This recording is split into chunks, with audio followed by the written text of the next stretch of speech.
Hello guys, আসসালামু আলাইকুম। Welcome to my YouTube channel জয়াস হোমের নতুন একটি ব্লগে আপনাদের সবাইকে স্বাগতম।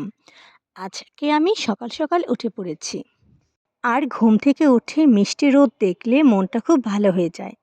আজকে সকাল সকাল বাজার করে এনেছে, আর সাথে এনেছে আমার পছন্দের রসমালাই। এই রসমালাইগুলো খেতে খুবই ভালো লাগে, আর যখন সেগুলো ছোট ছোট মিনি মিনি কাপে হয় তখন তো আরও বেশি ভালো লাগে। এদিকে আজকে গাছ থেকে সব ডাবগুলো পেড়ে ফেলেছি। প্রায় অনেক দিন ধরেই ভাবছিলাম গাছ থেকে ডাবগুলো পেড়ে ফেলব, লোক পাচ্ছিলাম না বলে আমি কাটতেও পারছিলাম না। আজকে পেয়ে গেছি, তাই কেটে ফেললাম। কয়েকদিন হলো আমার দুই ভাই এসেছে ঢাকা থেকে তাদের বোনের বাড়িতে, তাই তাদের ডাব কেটে আপ্যায়ন করছি। নে ভাই, এবার তোদের ডাব তোরাই কেটে খা, সাথে আমাকেও একটু দিস।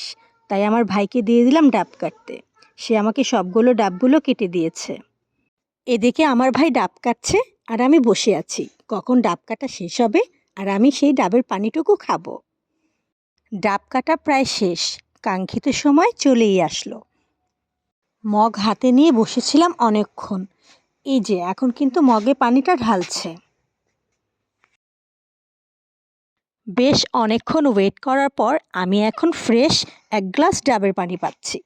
দেখুন, পুরোপুরি বড় একটা গ্লাস ভরে কিন্তু পানি হয়েছে। সরাসরি যারা গাছ থেকে ডাব কেটে পানি খেয়েছেন তারা সবাই কমেন্ট করবেন। আমরা যারা গ্রামে থাকি তারা সরাসরি গাছ থেকে পেড়েই পানিটা খেয়ে থাকি। মহান আল্লাহ তাআলার কি অপরূপ সৃষ্টি, তাই না? ডাবের ভিতরে পানি, শ্বাস, কত সুন্দর। এই সবই আমাদের সৃষ্টিকর্তার দেয়া নিয়ামত। ভাই এখন আমাকে ডাবটি কেটে দিয়েছে। শ্বাসটুকু একটু মোটা হয়েছে, তবে খেতে ভালোই ছিল। আর পানির কথা কি বলবো, প্রচণ্ড মিষ্টি ছিল। হঠাৎ করেই সে মুরগির ঘর কিনে এনেছে। আমি অনেক দিন আগে মুরগি পালতে চেয়েছিলাম, তাই আজকে মুরগির ঘরটি কিনে এনেছে। মুরগির ঘরটি আমাদের ঘরের পেছন দিকেই রাখতে বলেছি, সেখানেই ভালো থাকবে। ঘরটি সুন্দর করে সেট করে দেওয়া হচ্ছে, যেন মুরগিগুলো খুব ভালোভাবে থাকতে পারে। আমাদের বাড়িতে নতুন অতিথি, 5টা মুরগি। এই 5টা মুরগিকেই পালা হবে। আগে ছোটবেলায় বাচ্চা মুরগি কিনে পালতাম, কিছুতেই বড় হতো না। কয়েকদিন যাওয়ার পরে মুরগিগুলো মরে যেত, পরে সেগুলো ফেলে দিতে হতো। এই প্রথম গ্রামে এসে শ্বশুরবাড়িতে এসে মুরগি পালছি।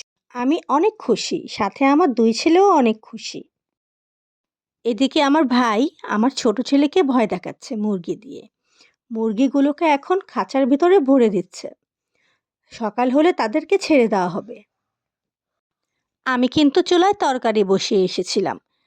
আমি এখানে আমার আর আমার ছেলের জন্য মাছ ভেজে নিচ্ছিলাম, কারণ আজকে আমার মুরগি তরকারি খেতে একটুও ভালো লাগছিল, তাই আমাদের জন্য চিংড়ি মাছ ভেজে নিচ্ছিলাম। বড় চিংড়িটা হচ্ছে সুলেমানের, আর বাকি সবগুলো হচ্ছে আমার। দেখতে দেখতে আমার রাতের জন্য রান্না কিন্তু শেষ হয়ে গেল।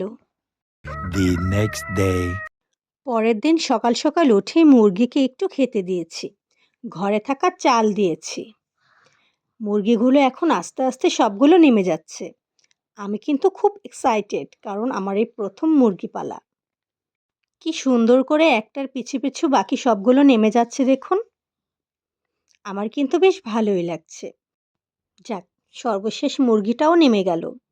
আমি ভিডিও করছিলাম বলে মুরগিগুলো কিন্তু খুব আস্তে আস্তে নামছিল। ক্যামেরা দেখে তারা কিন্তু মনে হয় লজ্জা পাচ্ছিল। এখন মুরগির খাঁচাটাকে আটকে আমি দূর থেকে ভিডিও করছি। বটি দিয়ে কি করব বলুন তো? এই যে দেখুন, কাঁঠাল কাটবো, কচি কাঁঠাল। কাঁঠালের মোচা খেতে নাকি একদম মাংসের মতো লাগে। আমার কখনোই ট্রাই করা হয়নি, আর ঢাকায় তো এসব পাই না। দেশের নিজের গাছ থেকে কেটে নিচ্ছি। এটাকে নিয়ে গিয়ে আমার বাবার বাড়িতে রান্না করে খাবো। কোনটা কাটবো আমি ঠিক বুঝতে পারছিলাম না, অনেক ভেবেচিন্তে একটা কেটেই ফেললাম। বিসমিল্লাহ বলে, যেটা ভালো হয় আর হয়ে গেছে। এটা থেকে প্রচণ্ড কষ বের হচ্ছিল। আমি অনেকক্ষণ হাতে ধরেছিলাম, দেখলাম না, এভাবে হচ্ছে না। পরে এটাকে মাটিতে রেখে দিয়েছি, কিছুক্ষণ পর নিয়ে যাব। আমার আজকের ভিডিওটি এই পর্যন্ত। ভিডিওটি ভালো লাগলে লাইক, কমেন্ট অ্যান্ড শেয়ার করে দেবেন, এবং আমাদের চ্যানেলটিকে সাবস্ক্রাইব করে দেবেন। আপনাদের সহযোগিতা আমাদের একান্ত প্রয়োজন। আজকের মতো গুড বাই, আল্লাহ হাফেজ।